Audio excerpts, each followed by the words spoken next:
His finger jabbed inches from her face, his tone oozing with contempt. "Pay attention, and heed my words carefully. I couldn't care less about your perceived status or the cost of your fare. This is my aircraft, and my authority dictates. Relocate to the rear immediately, or I'll have security forcibly remove you from this runway." Captain Marcus Thorne believed he was making space for AVIP, imposing his will on a woman in a worn hoodie who appeared out of place in the premium cabin. He remained oblivious that the woman he was berating was far more than a mere traveler. She was the very individual responsible for his salary, poised to deliver a consequence that would strip him of everything.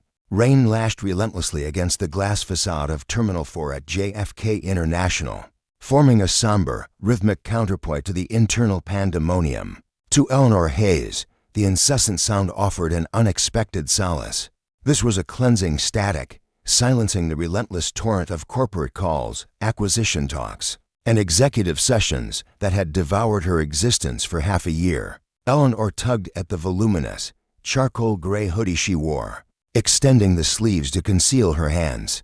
To casual observers, she appeared to be a fatigued university student or perhaps an exhausted voyager, hoping for a last-minute flight home. Her face was bare of cosmetics, her hair gathered in a disheveled knot, and her athletic shoes bore the marks of extensive journeys.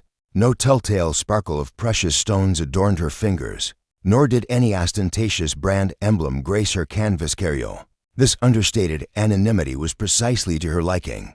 The truth was, Eleanor Hayes held the controlling stake. She was also the chief executive officer of Hayes Global, a sprawling conglomerate with interests spanning technology, logistics, and, as of merely 3 weeks prior, the aviation sector. She had discreetly taken over Meridian Air, a faltering premium carrier, with the explicit goal of revitalizing its brand. This day marked her inaugural operational assessment, a clandestine journey on Meridian's premier New York to London service.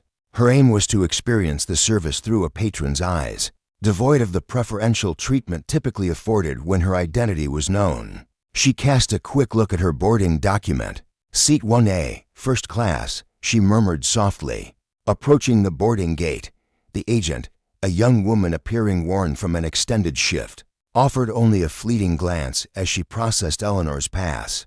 The scanner emitted a confirming green tone. Eleanor proceeded along the jet bridge, the cool, enclosed air brushing against her skin. She anticipated a flute of sparkling wine, a cozy throw, and 7 uninterrupted hours of profound quiet. Yet, the moment her foot touched the aircraft's threshold, the entire ambience transformed. The cabin crew member at the entrance, identified by her name tag as Sarah, presented a strained, rehearsed smile that failed to engage her eyes.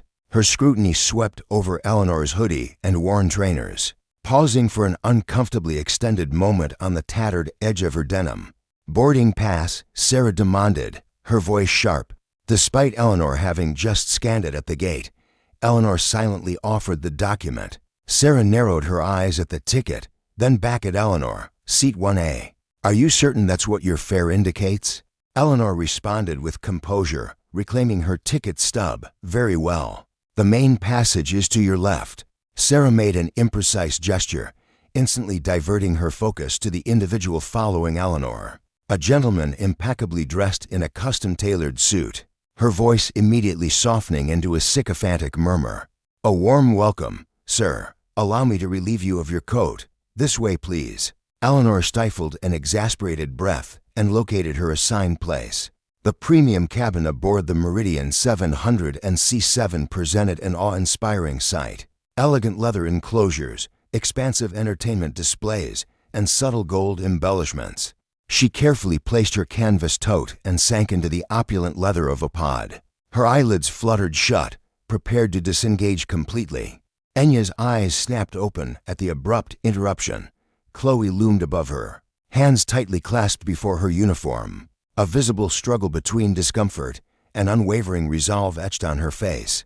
Anya responded, a hint of inquiry in her tone. "Indeed, there's an unforeseen complication."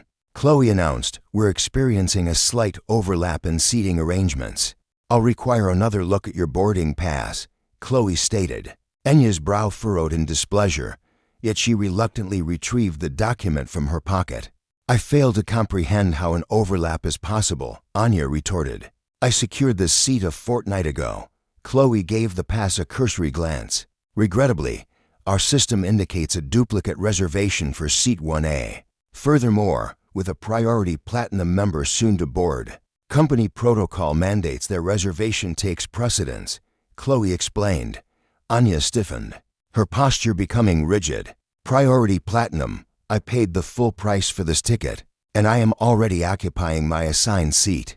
I grasp your point, madam, Chloe replied, her voice laced with thinly veiled disdain, however. The other passenger is an exceptionally valued client of Stellar Wings Air. We do have an available seat in economy, which boasts additional legroom and considerable comfort. Chloe offered. Are you suggesting I vacate my paid-for first-class seat for economy, simply because an important individual is arriving? Anya questioned, her tone unwavering yet growing increasingly firm. That is not how contractual agreements operate. I possess a valid ticket, Anya declared. Chloe exhaled a theatrical sigh, conveying her perception of Anya's unreasonable obstinacy.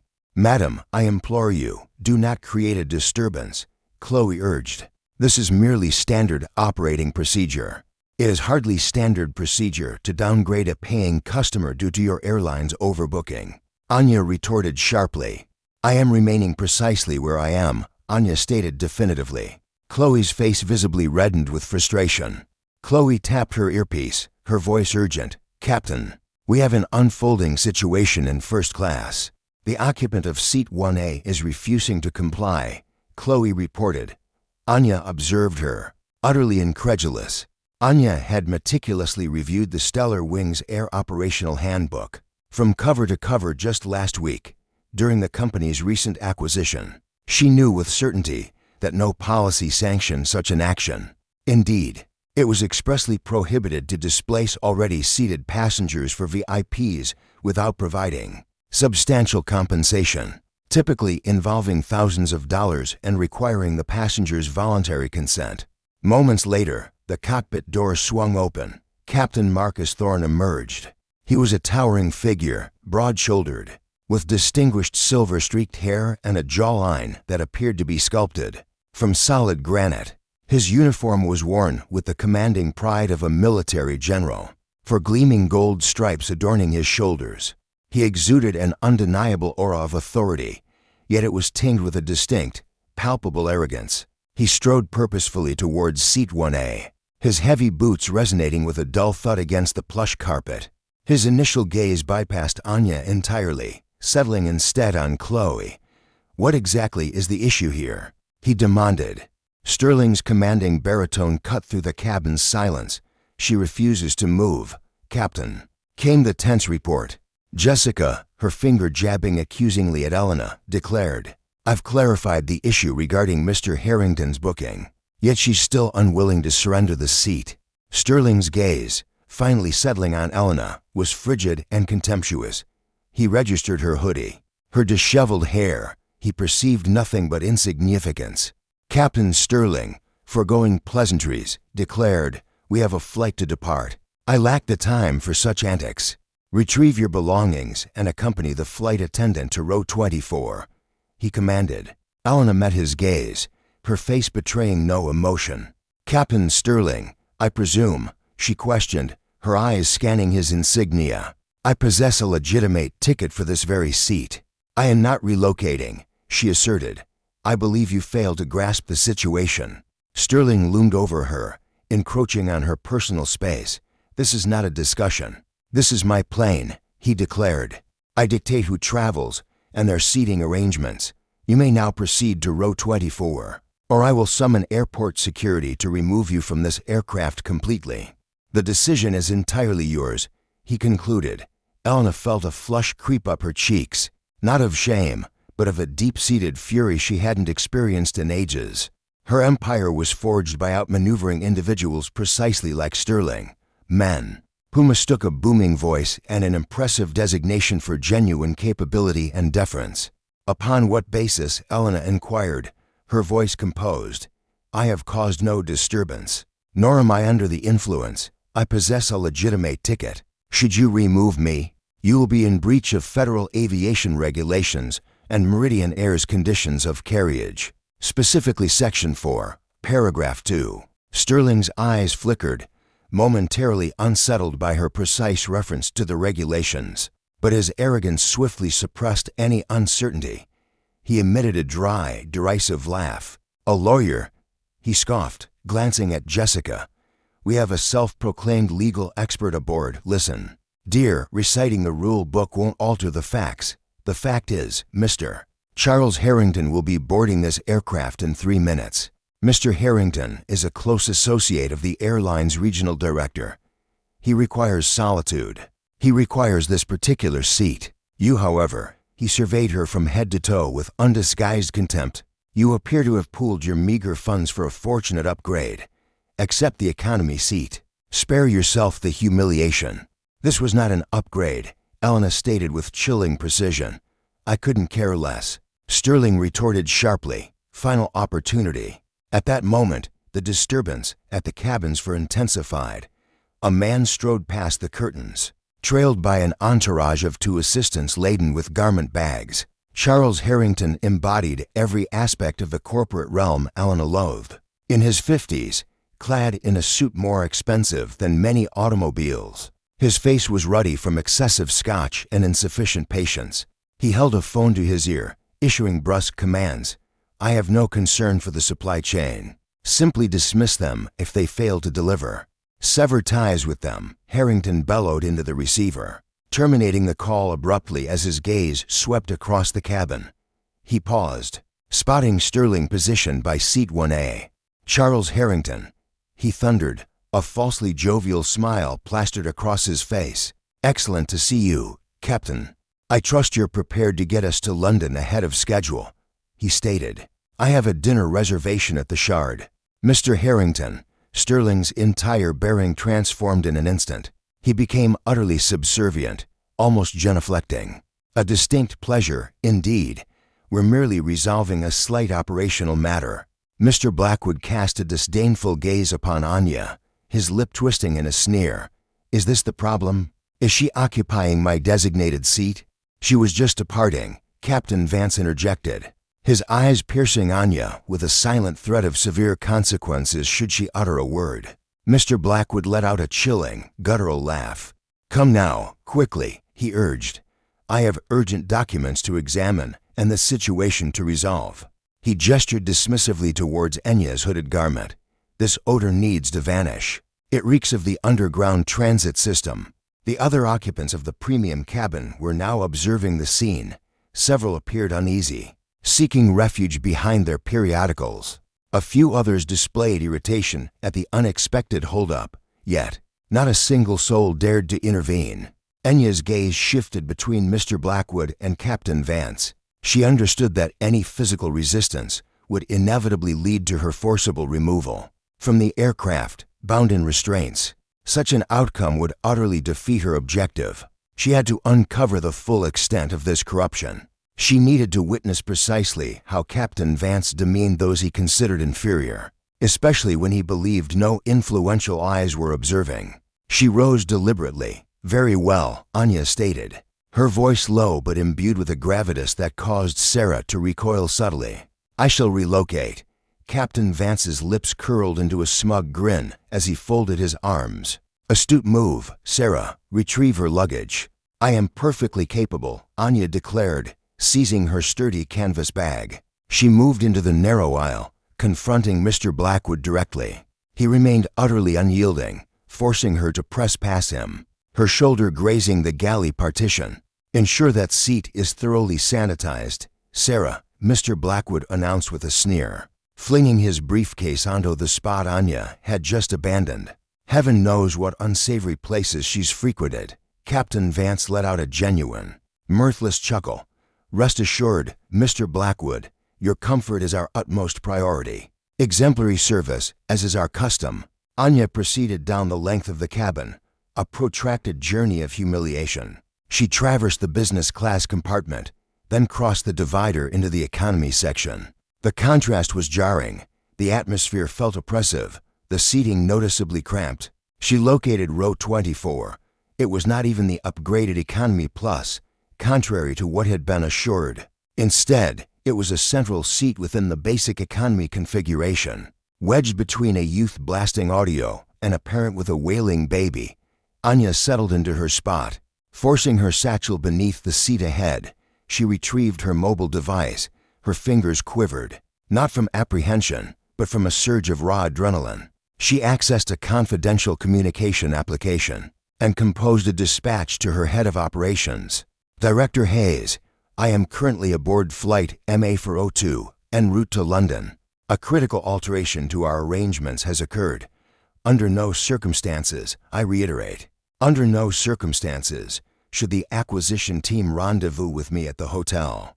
Instruct them to convene with me directly on the tarmac at Heathrow. Ensure the complete legal contingent is present, along with the official dismissal documents for Captain Vance.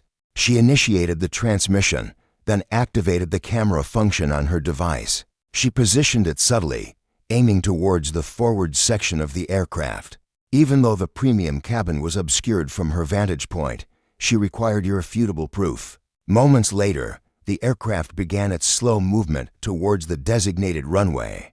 The cabin's intercom system sputtered into activation. Distinguished passengers, this is your captain addressing you. A warm welcome aboard Flight 402, bound for London. We regret the brief hold-up at the boarding gate. A minor passenger incident necessitated our intervention, solely to safeguard the comfort of our esteemed priority clientele. We are now cleared for immediate departure. Please settle in, unwind, and prepare to experience the unparalleled Meridian standard of distinction. Elena donned her headphones, yet no melody filled her ears. Trapped in the constricting seat, her knees jammed against the tray table, she simply endured the wait. 7 hours stretched ahead, 7 hours for Sterling to further entrench his own downfall, and Elena intended to be the one to provide the very instrument of his undoing. With the aircraft ascending to its designated cruising height, the seatbelt indicator extinguished. Immediately, the service trolleys commenced their journey through the aisle. Elena's gaze tracked the flight attendants navigating the cabin.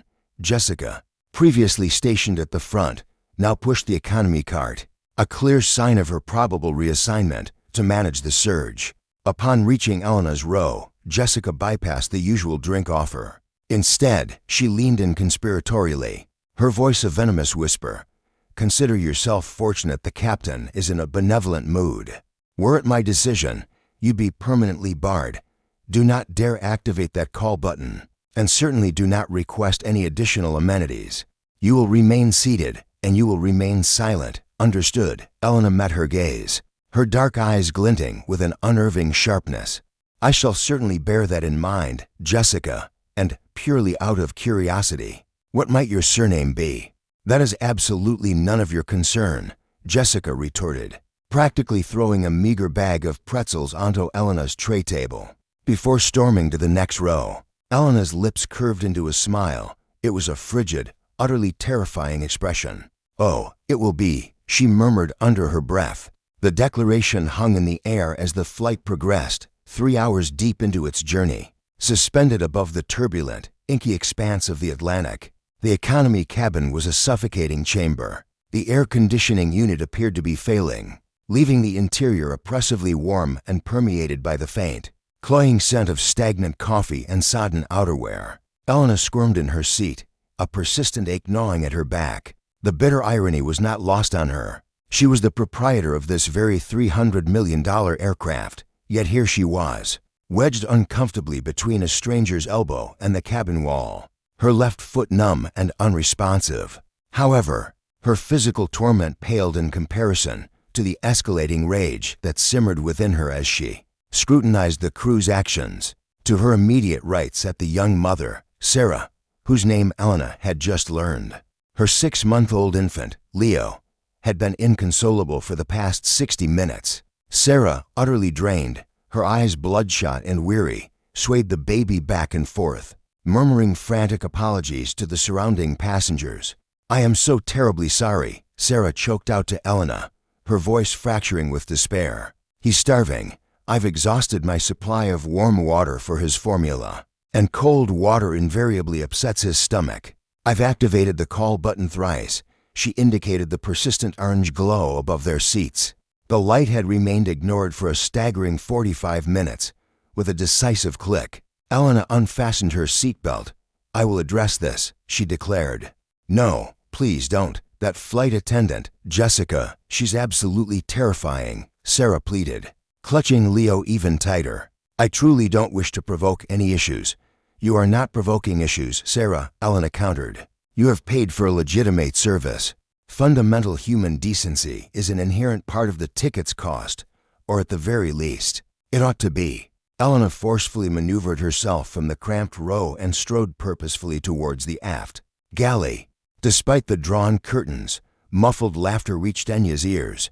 With a decisive motion, she swept the fabric aside. Brenda and a male colleague, Kyle, whose gelled hair and indifferent gaze spoke volumes, lounged against the galley counters. They were engrossed in their phones, casually consuming chocolates from a box explicitly labeled first class only. Their mirth abruptly ceased the moment Anya appeared. Brenda's face twisted into a venomous scowl. "I instructed you to remain seated." Brenda snapped, letting a chocolate wrapper fall to the floor. "The seatbelt sign is." "It's off now, but we're currently on our break," Brenda retorted dismissively. Anya stated, her tone calm yet firm. "The passenger in Tafurby has had her call light illuminated for almost an hour. She requires warm water for an infant's formula. This is a medical necessity for a baby." Brenda dramatically rolled her eyes, exchanging a knowing glance with Kyle. "We've run out of warm water back here," she declared. "The water heater is malfunctioning," Brenda added.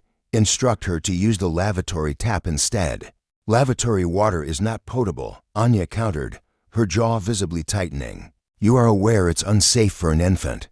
"Listen, lady," Kyle interjected, folding his arms across his chest. "We have no control over the plumbing system. Had she desired premium service, she ought to have reserved a superior seat." Kyle continued, "Now, return to your seat before we document your interference with flight crew responsibilities." Anya fixed her gaze upon them, witnessing their blatant laziness, their sense of entitlement, and their utter absence of empathy. These individuals were the very representation of her brand, Zenith Airways.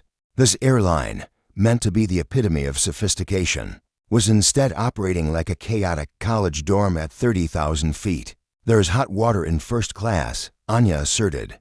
"I observed the tea service being prepared just before you ejected me," Anya continued. "Retrieve a cup of hot water from the forward galley." Brenda let out a harsh, barking laugh. "You expect me to trek all the way to the front, inconveniencing Captain Thorne and Mr. Vance, merely for water for a wailing infant in economy class?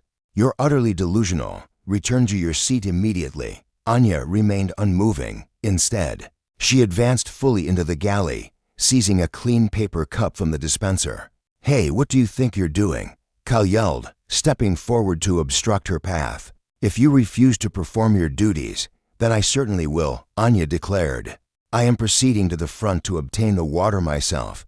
Brenda reacted with unexpected speed, seizing Enya's arm, her fingernails digging sharply into the hoodie's fabric. "You are absolutely not going up there," Brenda hissed. Captain Thorne issued explicit directives: no unauthorized personnel in the forward cabin. "Should you cross that curtain, we will physically restrain you. Is that clear? With plastic cuffs. Right here in this galley." Anya cast her gaze down at Brenda's hand clamped onto her arm. "Release me," Anya commanded. "Sit down," Brenda spat. Anya wrenched her arm free with a forceful tug. She then fixed her gaze upon the pair, committing their faces and their employee identification numbers to memory. Anya grasped that a forceful advance now would inevitably ignite a physical clash, providing Captain Thorne with the perfect pretext to divert the aircraft or have her apprehended. Utterly derailing her meticulously laid scheme, she had to outmaneuver them. "Very well," Anya conceded, her voice a perilous whisper. "I'll comply. But let this moment haunt you. Remember that you callously withheld water from an infant." She snatched a bottle of tepid water from the service cart, brushing aside Officer Ben's indignant protest, and spun around. Anya retraced her steps to seat Tafurby. "They refused," Maya questioned, her face etched with utter defeat. "Here," Anya stated, extending the bottle. I'm truly sorry. Tuck this bottle under your armpit for a few minutes. Your body heat will sufficiently warm it for mixing. It's our only recourse at this critical moment. Maya's tear-filled eyes met Enya's, overflowing with profound gratitude. Thank you. You are incredibly compassionate. I simply cannot fathom why they are so relentlessly cruel to you. They delude themselves into thinking they possess power, Anya declared, her eyes piercing the seat back before her. They truly believe that a uniform and a badge somehow make them superior to you. But power is a fickle mistress, Maya. It can evaporate in a heartbeat. Anya retrieved her phone. Her fingers flying, she opened her notes application and initiated a new, damning log entry. Log entry: gross negligence by 3 crew members. Infant denied water. Passenger threatened with physical restraint for requesting basic necessities. Flight attendants Chloe and Liam are to be summarily dismissed the moment the wheels touch down. Anya closed her eyes, seeking a fleeting moment of peace.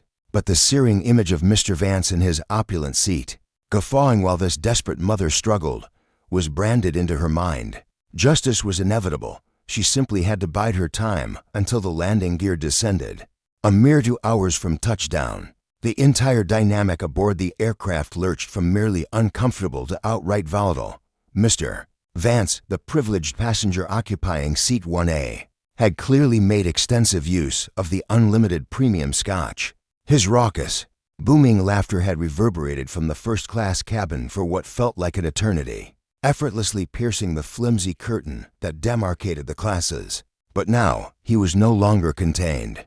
Anya was absorbed in a book on her phone when the curtain separating business class was violently ripped open. Mr. Vance lurched through the gap, a half-empty glass of amber liquid sloshing precariously in his grasp. His tie hung loose, his face a ghastly, blotchy crimson. He wasn't merely walking with a destination in mind, he was actively prowling. My legs are cramping, he slurred, announcing it to the indifferent air. His words thick and indistinct. I need to stretch, to witness how the other half endures, eh?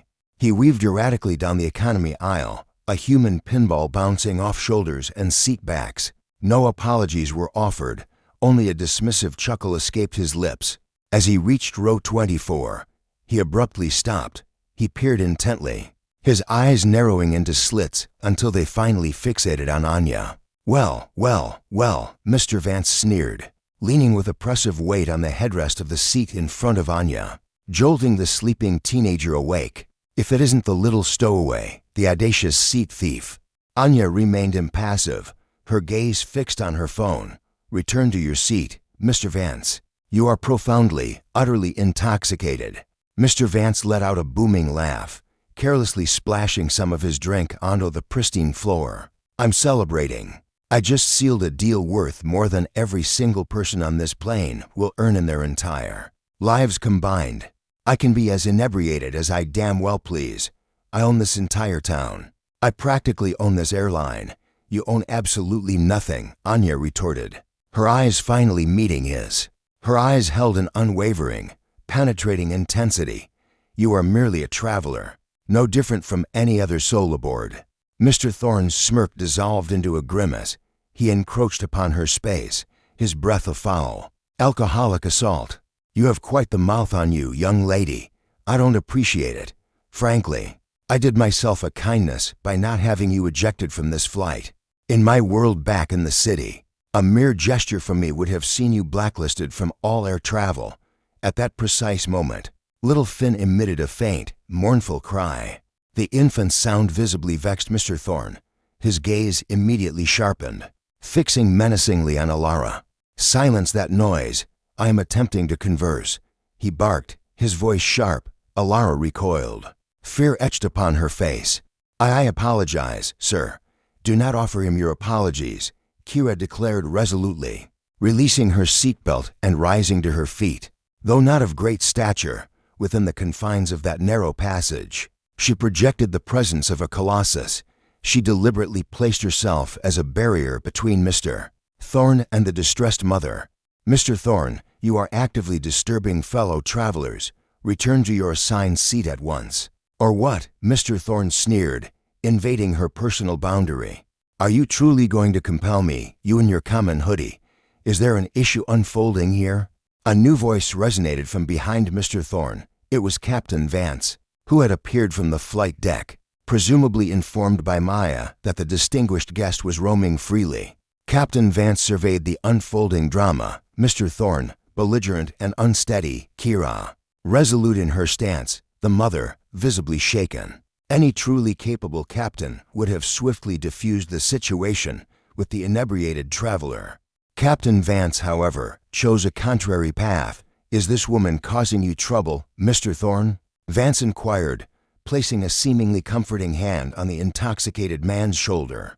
She is menacing me, Captain Vance, Mr. Thorne falsely claimed, his finger trembling as he accused Kira.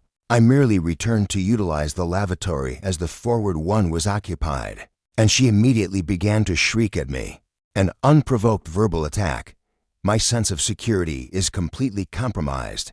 The fabrication was so transparent it bordered on the absurd. Yet Captain Vance held no regard for veracity. His sole concern lay with the individual who had pledged to endorse him favorably.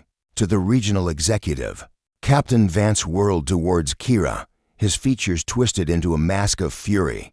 I issued a clear warning. I explicitly instructed you to avoid any disruption. He is intoxicated and terrorizing a mother and her infant, Kira declared, her voice resonating with clarity throughout the hushed cabin. He represents the genuine safety hazard. You are legally obligated to subdue an inebriated passenger who poses a threat to others. Fulfill your professional duty, Captain. The entirety of the economy class now observed. Mobile devices elevated, their cameras actively capturing the scene. Captain Vance registered the recording devices, but his overwhelming hubris rendered him oblivious to the impending peril. He believed himself beyond reproach. He advanced on Elena, his imposing figure casting a shadow. You will not dictate my duties. Sterling snarled. From the moment you boarded, you've been a constant source of chaos. You defied a direct command to change seats, attempted to breach the galley, and now you've attacked a distinguished passenger. Assaulting, Elena questioned, a single eyebrow arching in disbelief. I haven't laid a hand on him. It's merely your testimony against his, Sterling declared, a chilling smirk twisting his features. And his testimony holds absolute weight. Yours is utterly insignificant. From his pocket, Sterling produced a set of plastic restraints. It was clear he had come prepared, expecting confrontation. Turn around, Sterling commanded. I am now apprehending you for obstructing flight personnel and jeopardizing the safety of this aircraft. A collective gasp rippled through the cabin. You are gravely mistaken, Elena stated, her voice barely a whisper. She offered no physical resistance, yet she remained steadfast, refusing to turn. A mistake that will utterly destroy your career, Sterling roared, seizing her shoulder and violently spinning her round. He brutally twisted her wrists behind her, securing them tightly with the plastic restraints that dug painfully into her flesh. Jessica, Sterling barked. Jessica materialized at once, a triumphant glint in her eyes. Escort Mr. Harrington back to first class and ensure he receives another complimentary beverage, Sterling instructed. He then forcefully thrust Elena back into her seat. As for you, remain precisely where you are. I am contacting airport authorities at Heathrow. They will be awaiting our arrival at the gate. You are headed directly to a holding cell. Harrington let out a mocking laugh as he was escorted away. Have a pleasant time in custody, darling. Perhaps they'll provide you with more suitable attire, Sterling sneered, leaning in one final time, his face mere inches from Elena's.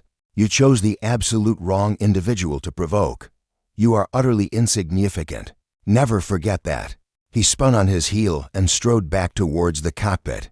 Yanking the curtain closed with a sharp snap, Elena remained in the confined seat, her wrists painfully secured behind her. A searing ache shot through her shoulders, and the profound humiliation scorched her very skin. Beside her, Sarah wept silently, consumed by terror. I am so incredibly sorry, Sarah choked out, her voice barely audible. This is entirely my responsibility. Elena drew a slow, deliberate breath, consciously willing her racing heart to calm. She met Sarah's gaze and offered a faint, reassuring smile. Sarah, this isn't your burden. And please, don't waste a moment worrying about my fate." Elena's eyes darted to the seat's rear, where her phone lay, still capturing every sound. "He's convinced he's alerting the authorities." Elena's voice was a mere whisper. "He's just radioed his own undoing." She winced, a jolt of pain shooting through her as the cuffs tightened their grip. Just 90 minutes separated her from this ordeal's end.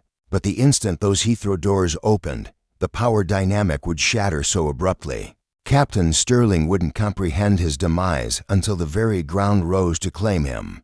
"Just you wait," she murmured. "Just you wait." The aircraft's descent into London Heathrow was a tumultuous ordeal, the plane battling through layers of dense, gray clouds that seemed to reflect the cabin's somber mood. For the flight's final 90 minutes, Elena Vance had remained in stoic silence, her hands still tightly bound behind her back by the unforgiving plastic cuffs. Circulation to her thumbs was rapidly diminishing, sending agonizing pins and needles searing up her arms. Yet she steadfastly refused to voice a single complaint. She would not grant Captain Sterling the perverse satisfaction of hearing her whimper. Beside her, Sarah had finally succeeded in coaxing baby Leo to sleep, but the young mother was a tremor of raw anxiety. Her eyes darted repeatedly from Elena's bound wrists to the call button, gripped by the terror that the crew might reappear. Barely audible above the engine's deafening roar, Sarah whispered, "You don't deserve any of this." She added, "I recorded it. I captured every single thing he said to you. If you ever need a witness, I'll provide them with the footage." Elena slowly turned her head, a weary yet heartfelt smile touching her lips. "Guard that video carefully, Sarah. You may prove to be the most crucial person on this entire aircraft once we reach the ground." The intercom chimed, a sudden interruption. Captain Sterling's voice then resonated through the cabin, smooth and chillingly self-assured. "Ladies and gentlemen, we are now initiating our final approach into London Heathrow. We anticipate being on the ground within the next 15 minutes. I wish to extend my apologies once more for the earlier disruption in the economy cabin. At Meridian Air, safety stands as our utmost priority, and we uphold a strict zero-tolerance policy for any unruly passengers who pose a threat to our esteemed VIP guests. Local law enforcement has been informed and will be present to meet the aircraft. To manage the situation, we kindly request you remain seated until the seatbelt sign is deactivated." A wave of hushed murmurs swept through the economy cabin. Passengers craned their necks, their gazes fixed on Elena. Some expressions conveyed sympathy, acknowledging the injustice they had just witnessed. Others, those who had not seen the full confrontation, regarded her with suspicion, fully accepting the captain's narrative that the small woman in the hoodie was a genuine threat to the flight's safety. As the aircraft's wheels met the wet tarmac with a piercing screech of rubber, a peculiar sense of calm washed over Elena. The elaborate game was nearing its conclusion. The aircraft taxied for what felt like an interminable stretch of time. Ordinarily, first-class passengers would already be standing, collecting their luggage even before the plane had come to a complete standstill. But today, the crew had formed a blockade in the aisles. "Ladies and gentlemen, please remain seated," Jessica announced, her stance at the front of the economy section as stern as a prison warden. A tense hush fell over the cabin as we awaited the police's boarding. Their mission, to escort a passenger off the aircraft. Through the window, the scene unfolded. Elena's eyes were drawn to the pulsating blue lights of police cruisers, their reflections shimmering ominously on the wet pavement. But her attention was quickly seized by something far more unsettling. 3 sleek, black SUVs, their tinted windows concealing all within, parked with unsettling precision right beside the jet bridge stairs. Captain Sterling, his focus narrowed, remained oblivious to the ominous SUVs, his gaze fixed solely on the approaching police presence. With a decisive hiss, the cabin doors swung open, and 2 Metropolitan Police officers strode onto the aircraft. Their brilliant yellow high-visibility jackets cut a sharp, almost jarring contrast against the subdued palette of the aircraft's interior. Captain Sterling had tucked imperiously under his arm. His chest visibly puffed with self-importance, was already there, poised to greet them. "Officers," Sterling announced, his voice laced with a self-satisfied authority as he shook the lead officer's hand. "Thank you for your prompt arrival. The suspect occupies seat to 4B. I have already taken the liberty of restraining her. She was verbally abusive, issued direct threats against a high-profile client, and brazenly defied all crew instructions. I demand full charges be pressed for the severe endangerment of this flight. Understood, Captain, the officer affirmed, his face a mask of stern professionalism. We will effect her immediate removal. With a triumphant air, Sterling led the officers down the aisle, parading past the business-class passengers, who watched the unfolding drama with a palpable, morbid curiosity. As they arrived at row 24, Sterling's gloved finger shot out, a damning accusation aimed directly at Elena. "That's her," he spat, his voice practically dripping with venomous disdain. "Get her off my plane now." The officer's eyes swept over Elena. He saw a small, utterly exhausted woman, dressed in a simple hoodie, her hands cruelly bound behind her back. His gaze then flickered to Sarah, clutching a baby protectively beside her. This hardly seemed the aftermath of a violent crime. Yet, in the confines of the aircraft, the captain's word was absolute law, reaching for Elena's arm. The officer's voice was firm. "You are under arrest. Come with us quietly." Elena slowly rose, her legs stiff and reluctant. She offered no struggle, no defiance, simply allowing the officer to guide her into the aisle. As she was marched inexorably toward the front of the plane, her path took her past Harrington in 1A. He was deliberately gathering his belongings, a smirk of pure satisfaction twisting his lips. "Bye-bye, trouble," Harrington jeered, raising a glass of champagne in a cruel, mocking toast. "Hope you like prison food." Meanwhile, Sterling stood sentinel by the exit door, arms crossed, a self-satisfied victor surveying his conquest. As Elena was led past him, Sterling leaned in, delivering one final, chilling blow. "I told you," he whispered, his eyes like chips of ice, utterly devoid of life. "You are a nobody, and I am the captain. Never, ever forget your place." Elena stopped dead. Her eyes, blazing with an unexpected fire, met Sterling's cold stare head-on. "I won't," she declared, her voice a low, fierce promise, "and you won't either." The officers propelled her forward, a relentless force pushing her out of the plane's oppressive confines and onto the exposed jet bridge. The biting London air immediately assaulted her face, a shocking, sharp contrast to the stuffy cabin.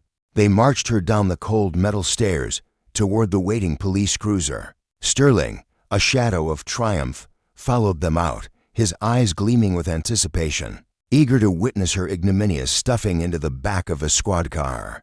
He stood at the very top of the stairs, a silent, predatory figure, watching, savoring every bitter moment of her descent. But just as they reached the tarmac, the back door of the lead black SUV swung open with an ominous click. A man emerged. He was impossibly tall, draped in a suit that screamed exorbitant wealth, easily costing more than Sterling's entire annual salary. He moved with the chilling, predatory grace of a shark sensing blood. It was Marcus Thorne, the formidable chief of operations for Vance Global. Flanking him were two additional figures, high-ranking legal advisors representing the vast conglomerate. Thorne's gaze bypassed the officers entirely, fixing intently on Elena. A stark pallor washed over his features the moment he registered the restraints, binding her wrists. "Stop!" Thorne's command ripped through the air, a guttural roar that reverberated like a sonic boom across the expanse of the tarmac. The law enforcement officers froze, taken aback by the sheer force of command emanating from the man-stone. "Who exactly are you?" the ranking officer demanded, his voice laced with surprise. Thorne utterly disregarded the officer's query, striding purposefully directly towards Elena. "Miss Vance." "My God," he seethed, whirling to confront the officer, his eyes burning with fury. "You have precisely 3 seconds to sever those restraints from her wrists, or I guarantee your badge will be stripped, and a lawsuit will be launched against your department that will utterly cripple this precinct." The officer faltered, his eyes wide. "Sir, she's implicated in a flight safety breach." Captain Sterling issued the order for her apprehension. "Captain Sterling," Thorne's voice dripped with venom, the name a curse on his tongue. "He is merely an employee." He indicated Elena with a sweeping gesture. "She, however, is the proprietor of this entire airline. A profound silence enveloped the tarmac, more oppressive than the thickest fog. The officer's gaze darted from Thorne to Elena in her unassuming hoodie, then back to Thorne, a dawning realization in his eyes. "The owner ordered their removal," Elena declared. Her voice, no longer subdued, resonated with the authority that had once dominated corporate boardrooms across 3 continents. The officer paused, then produced a multi-tool and swiftly severed the plastic restraints. Elena instinctively massaged her wrists, where angry, vivid red welts marred her skin. She flinched, yet the discomfort served only to intensify her resolve. High above, on the metallic stairs of the jet bridge, Captain Sterling observed the unfolding drama, his expression a mask of utter bewilderment. Though the words exchanged remained inaudible to him, he witnessed the officers releasing her. He also saw the impeccably dressed man incline his head in a gesture of deference towards her. "What in the blazes is happening down there?" Sterling bellowed from the stairwell. "Officer, why are you letting her go? My order was to arrest her." Elena's gaze lifted to the stairs with a deliberate motion. She adjusted her hoodie and squared her shoulders. Thorne and the entire legal contingent seamlessly aligned themselves behind her, forming an imposing phalanx of undeniable authority. "Mr. Thorne," Elena commanded, her voice unwavering, without glancing back. "Retrieve the termination documents. They are prepared, Miss Vance," Thorne affirmed. Elena ascended the stairs with purpose, heading directly towards Sterling's position. The captain appeared utterly disoriented, his usual arrogance visibly crumbling for the very first time. "What in the world do you imagine you're doing?" Sterling blustered as she reached the upper platform. "Return to the police vehicle immediately." Elena paid him no mind. She brushed past him, re-entering the aircraft. "Excuse me." Sterling shrieked, his hand darting out to seize her shoulder. Thorne's hand shot out, seizing Sterling's wrist before it could make contact with Elena again. His grip was unyielding, like steel. "Lay another hand on her, and you will depart this airport on a stretcher. Is that clear?" Sterling flinched back, utterly stunned. "Who in blazes are you?" "I am the individual responsible for authorizing your paychecks," Thorne stated, then corrected himself with chilling finality. "Or rather, I was." Elena proceeded into the opulent first-class cabin. Harrington remained, wrestling with the zipper of his luggage, clearly irritated by the unexpected holdup. Jessica and Mark lingered near the galley, peering through the window, visibly perplexed by the unfolding chaos. Elena positioned herself at the very front of the cabin, then pivoted to address both the flight crew and the first-class clientele. "Ladies and gentlemen," Elena declared. Her voice, though not raised, instantly compelled absolute stillness. "May I please have your undivided attention?" Harrington's head snapped up, his face ablaze with crimson. "You again? Why aren't you in custody?" "Because," Elena stated, her gaze a blend of pity and revulsion, "you cannot arrest the individual who holds ownership of this very plane." Harrington became utterly still. "What did you say?" Elena's hand delved into her canvas tote bag, the same one Sterling had derided, and from it, she withdrew a polished black leather folder. With a decisive motion, she opened the folder, displaying the acquisition documents, each bearing the official seals of the Aviation Authority. "My name is Elena Vance," she announced, Chief Executive Officer of Vance Global, and as of 3 weeks prior, the new proprietor of Meridian Air. An absolute hush fell over the cabin. Jessica's complexion instantly lost all color, and she instinctively gripped the galley counter for support. Mark's magazine slipped from his grasp. Sterling, who had trailed them back onto the aircraft, stood frozen in the doorway, his jaw slack with disbelief. "Vance, no, that cannot be. You're dressed in a simple hoodie." "Indeed, I am," Elena confirmed, her gaze now fixed upon him. "I desired to witness firsthand how my personnel interact with individuals when they perceive no influential eyes are upon them. And I certainly did find out," she declared, striding purposefully towards Sterling. The previous disparity in their heights now held no significance whatsoever. She emotionally overshadowed him, her presence commanding. "Captain Richard Sterling," she pronounced, her voice unwavering and icily calm. "You contravene federal aviation regulations by forcibly removing a seated passenger. without any justifiable cause. You neglected to intervene when another passenger was actively harassing a mother and her child. You then proceeded to falsify an official police report, falsely alleging that I was the aggressor. And furthermore, you physically assaulted your own employer. Sterling's words caught in his throat, beads of sweat forming on his forehead.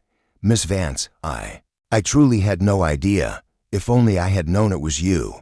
That is precisely the crux of the matter, Elena's voice erupted, finally shattering with the raw fury she had contained for 7 agonizing hours. Had you recognized my identity, you would have showered me with deference. But because you presumed I was without means, because you believed I was powerless, you subjected me to utter degradation. You judged a book solely by its cover, and in your arrogance, you utterly destroyed the entire library. She extended her hand, and Thorne swiftly placed a document into her palm. This is a formal notice of termination, Elena announced, forcefully pressing the paper against Sterling's chest. Your employment is hereby terminated, effective immediately. You are stripped of your rank. You will never again pilot for Meridian Air, and I will personally ensure that the comprehensive report I submit to the FAA regarding your egregious conduct today will render it utterly impossible for you to ever command a cockpit again. Sterling's gaze fell upon the document, his hands visibly trembling. You cannot possibly do this. I have decades of dedicated service. Remove yourself from my aircraft, Elena stated in a low, dangerous tone, before erupting into a furious shout. Get off my plane. Sterling recoiled, his eyes darting around the cabin. His own crew members deliberately avoided his gaze. Every single passenger was now openly staring. Completely exposed and defeated, he turned, clutching the termination letter tightly. He shuffled off the jet bridge, his shoulders visibly slumped, the very image of a man utterly broken. Elena then pivoted, her attention shifting to the galley. Jessica was now openly weeping, dark streaks of mascara tracing paths down her cheeks. Mark, meanwhile, was fixated on his shoes, avoiding eye contact. Jessica Miller, Mark Davis, Elena stated, identifying them by name. Elena recited their full names from memory, her voice sharp. You deliberately denied water to a hungry infant. You openly mocked a vulnerable passenger. And you flagrantly abused your positions of power. All because you were too indolent to properly execute your responsibilities. Please, Miss Vance, Jessica pleaded through her sobs, I desperately need this position. I have rent payments due. Sarah and Sita for be needed water, Elena countered sharply. But more than that, she needed genuine help. Instead, you offered her only disdain. Now, surrender your badges. Miss Vance commands, your badges, immediately. With visible trembling, Jessica and Mark unpinned their wings and reluctantly handed them over. Escort them off the aircraft, Elena instructed Thorne, and ensure they do not abscond with any company property. Elena's eyes finally locked onto seat 1A. Mr. Harrington, though visibly shaken, still clung to his arrogant facade. A forced, hollow laugh escaped him. Quite the performance, Miss Vance, he sneered. I'm a man of business. I grasp the concept of stress. A slight overindulgence, perhaps, surely. We won't let this triviality derail the crucial contract between our corporations, will we? A slow, terrifying smile spread across Elena's lips. It was the most unnerving sight anyone had ever beheld on her face. Mr. Harrington, do you comprehend why I was on this flight to London? I was journeying to affix my signature to the definitive supply chain pact with Harrington Logistics. Mr. Harrington's eyes snapped wide open. Indeed, yes, that's it exactly. A colossal $100 million agreement. We are, or rather, were, partners. Not anymore, Elena stated, her voice cutting. She produced her phone and began dialing a number, activating the speaker function. Patch me through to our legal department, she commanded. Right away, Miss Vance. A voice responded instantly. Scrap the Harrington agreement. Enforce the morality clause immediately. The CEO has just publicly humiliated himself and assaulted passengers aboard a Meridian flight. I want that contract annihilated. Crystal clear, Miss Vance, initiating termination at once. Mr. Harrington shot to his feet, a wave of pure panic washing over him. You absolutely cannot do this. That single deal is my company's entire Q3 projection. If you renege, our stock will utterly collapse. Perhaps you should have pondered that before you demanded my seat, Elena countered. You were so eager to discover how the other half lives, weren't you, Mr. Harrington? Well, now you're about to learn firsthand, because without this crucial deal, you'll be intimately familiar with economy class for the foreseeable future. Her finger jabbed towards the cabin door. Out. Mr. Harrington snatched his carry-on, choking on futile protests, as Thorne moved menacingly forward, clearly poised to eject him physically. Mr. Harrington scrambled away. An eerie hush fell over the entire cabin. Elena inhaled deeply, a slow, deliberate breath. She then smoothed the fabric of her hoodie. Regaining her composure, Anya strode purposefully through the dividing curtain, moving past the business class section and into economy. The assembled passengers observed her with a mixture of wonder and profound respect. Her steps halted at row 24. There, Clara gazed up at her, her expression a mix of hope and disbelief. With wide, astonished eyes, Clara whispered, You own the airline." Anya offered a genuine, warm smile. "Indeed, I do. And I'm about to implement some significant changes, beginning right here with you." She then produced a card from her pocket. "Clara," Anya declared, "I am not only refunding your ticket, but also granting you a lifetime pass for first-class travel on Meridian for both you and your son. Rest assured, no one will ever subject you to such treatment again." Clara's relief overwhelmed her, and she burst into tears, murmuring, "Thank you, oh, thank you so much." Anya then surveyed the economy cabin. "And for all of you," she proclaimed, "drinks are on the house while we await the new crew's arrival." "My apologies for the delay," Anya added. The entire cabin erupted in a thunderous ovation. Anya then made her way back to the front, finally settling into the plush comfort of seat 1A. Gazing out the window, Anya observed the falling rain.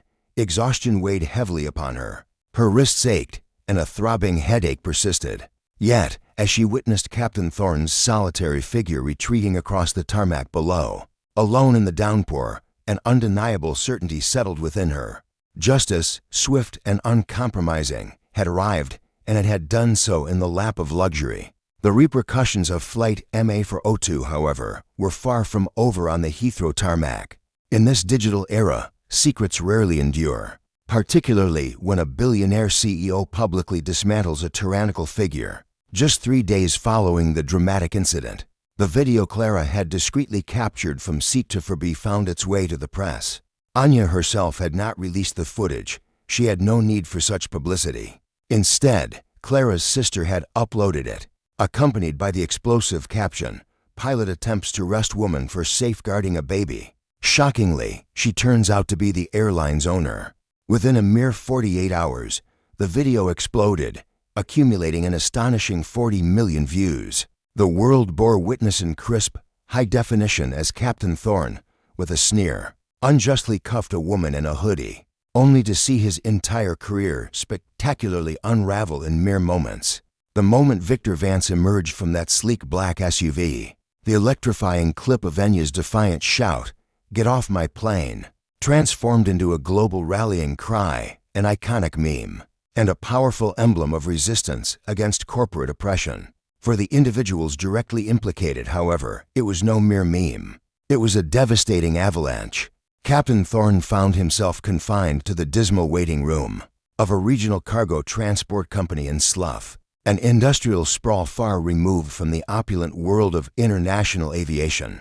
The luxurious leather seats and gleaming gold-trimmed cockpits of the Meridian 777 now felt like a phantom limb, a painfully distant memory.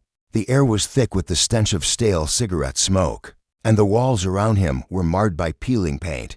He nervously adjusted his tie, which seemed to constrict his throat. Just last month, he had been forced to sell his prized Rolex to cover his mortgage payment. His wife, unable to endure the crushing public shame and the abrupt collapse of their financial stability, had abandoned him a mere 2 weeks after the video's viral explosion. The once proud Pilot of the Year trophy, formerly a centerpiece on his mantle, now lay ignominiously tucked away in a cardboard box within a storage unit he could barely afford. "Mr. Thorne," a young man holding a clipboard announced. The young man pointedly omitted his former title. Thorne slowly rose, contorting his face into a strained, artificial smile. "Yes, that would be me," he confirmed, his voice tight. He then entered the cramped office. The hiring manager, a stern, unyielding man named Mr. Davies, had Thorne's resume prominently displayed on his desk. Beside it, a tablet lay open, actively playing a video. Thorne instantly recognized the audio. It was the unmistakable sound of his own voice, bellowing furiously at Anya. Captain Thorne's gaze met his, a flicker of skepticism in his eyes. "You possess thousands of flight hours, Jax. You're certified for large aircraft. Technically, you're exceedingly skilled for cargo runs, hauling mere crates of frozen cargo to Norway in a propeller plane." "I simply yearn to fly, Captain Thorne," Jax pleaded, his voice subdued, devoid of the commanding presence it once held. "I'm prepared to begin at the lowest rung." "The issue," Captain Thorne stated, tapping the tablet's screen, "is that we operate as a modest enterprise. Our foundation rests on trust and the Aviation Authority's findings regarding your license. It's a grim record, Jax, flagrant misuse of authority, reckless endangerment of passengers. The Aviation Authority revoked your commercial transport license for a full year, and even now, as you seek cargo positions, no one is willing to shoulder the immense liability." Captain Thorne snapped the folder shut. "I cannot employ you, Jax. My underwriters explicitly forbid it. And frankly, after witnessing your conduct towards that mother and child, I refuse to have you soaring in my skies." Jax remained motionless, the crushing weight of dismissal striking him like a physical impact. "Please," Jax implored, "I possess absolutely nothing remaining." "You should have considered that before you shackled her," Captain Thorne retorted, repeating Alara's poignant accusation. "Farewell, Mr. Jax. Kindly see yourself out." Jax trudged into the bleak, persistent drizzle of the parking lot. A Meridian air jet thundered overhead, ascending into the clouds, banking towards a horizon he was forever barred from. He watched its ascent, the stark truth finally sinking in. Retribution had struck Victor Kale across the ocean in New York, his wings irrevocably clipped by a brutal financial assault. When Alara Vance terminated the Kale Logistics contract, it initiated a cascading downfall. The ethics clause she invoked became public knowledge. Investors, unnerved by the abrupt loss of their primary client and the viral footage of their CEO drunkenly accosting a woman, commenced divesting their shares. Victor Kale had attempted to mitigate the fallout. He appeared on talk shows, asserting the video was manipulated, portraying himself as the aggrieved party. His efforts backfired with catastrophic results each time he spoke. The company's stock plummeted further. 2 months following the infamous flight, the board of directors convened an urgent meeting. Victor Kale strode into the boardroom, fully anticipating to coerce them into compliance, just as he always had. Instead, he found the chamber eerily silent. "Victor," the chairman uttered, deliberately avoiding his gaze, "we have decided your removal." "You cannot dismiss me," Victor Kale bellowed, slamming his fist onto the table. "I forged this company, and you shattered its standing in a single flight." The chairman calmly countered, "We are initiating Chapter 11 bankruptcy proceedings for restructuring. The inaugural phase of that reorganization is your immediate dismissal. Security personnel are awaiting to escort you from the premises." Victor Kale was then led out of his own corporate edifice, past the very employees he had berated for years. Not a single soul seemed to mourn his departure as he lingered on the pavement, as he clutched a box of his meager belongings. A passing taxi drenched his custom-tailored suit with a torrent of grimy water. Captain Thorne scanned his surroundings, seeking a target for his fury, but found no one remaining who would tolerate his tirade. As the antagonists of this saga met their ruin, Alara Vance was already meticulously constructing a new future. Alara didn't merely dismiss the problematic individuals. She fundamentally transformed the entire system. She completely revamped Meridian Air's comprehensive training curriculum. The fresh creed, emblazoned boldly across the corporate headquarters wall, declared a straightforward principle: humanity first service training. This now encompassed compulsory empathy development sessions, The exclusive VIP hierarchy was utterly abolished. While first class retained its opulence, an unyielding mandate was enforced. Every single passenger, from the occupant of seat 1A to 3 for E, was to be treated as an esteemed guest.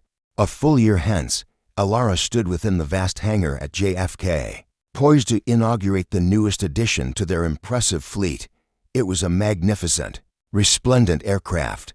A substantial assembly of staff and media personnel had converged. Alara then grasped the microphone.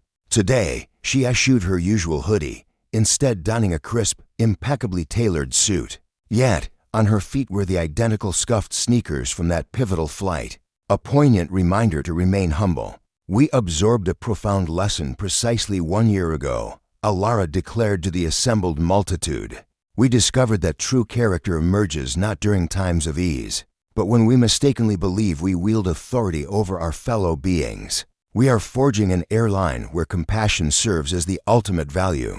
Alara motioned towards the audience, announcing, "And now, I wish to present our new Director of Customer Experience, who will be overseeing." Serafina stepped onto the platform. The young mother from seat to Furby was transformed. She exuded self-assurance, a radiant smile, and a powerful resilience that had been obscured by terror just 12 months prior. Serafina clasped the hand of her toddler, Liam, who was now confidently walking. Alara had honored her commitment. She had not merely provided Serafina with a reimbursement, she had offered her a career. Serafina's prior experience in social work, which she had disclosed through their post-flight correspondence, rendered her the ideal choice to completely restructure the passenger support division. "Thank you, Alara," Serafina articulated into the microphone, her tone unwavering. "And thank you, everyone. We are destined to ascend to greater heights, not solely in terms of elevation, but in our unwavering principles." A wave of applause swept through the assembly. Alara gazed at Serafina. Then her eyes fell upon young Liam, who was enthusiastically brandishing a toy aircraft. It was a truly fitting conclusion. The hubris of individuals such as Captain Thorne and Mr. Caldwell had proven to be their downfall, collapsing beneath the immense burden of their inflated self-importance. Yet, from the very debris, something superior had been forged, a lasting heritage defined not by wealth, but by profound esteem. Alara lifted her gaze to the heavens. The sky was pristine and azure, cleared for ascent. She murmured softly, "And so concludes the astonishing narrative of how a conceited pilot and an impolite magnate forfeited everything, simply for prejudging based on superficial appearances. It serves as a potent admonition that genuine standing is not determined by your assigned seat, the garments you adorn, or the designation on your identification. It is fundamentally about the manner in which you interact with others. When you perceive no personal advantage to be gained, Alara Vance did not merely achieve victory. She utterly revolutionized the entire paradigm. Should this account have fulfilled your yearning for retribution, kindly engage the like button. Your support significantly aids the channel's expansion and signals your desire for additional narratives of this nature. Remember to disseminate this video to anyone requiring a prompt to cultivate humility, and subscribe to ensure you never overlook a fresh release. I am eager to hear your perspectives. In your estimation, did Captain Thorne merit an opportunity for redemption, or was the consequence he faced entirely appropriate? Please convey your insights in the comment section beneath. Grateful for your viewership, and I anticipate our next shared narrative.